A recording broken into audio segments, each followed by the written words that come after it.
Pernah tak rasa satu debaran yang istimewa? Jom kita selami perasaan gembira sambut Ramadan. Kan? Rasa macam ada satu debaran di udara, tanda bulan mulia dah nak dekat. Ia macam kita tunggu tetamu istimewa yang kita rindu sangat-sangat.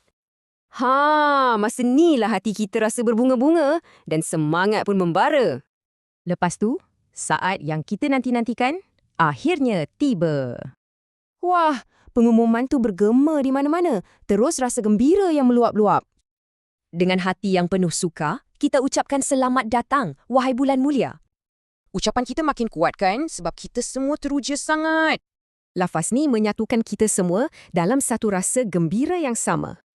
Tapi kan, apa sebenarnya yang buat Ramadan ni istimewa sangat? Jom kita tengok.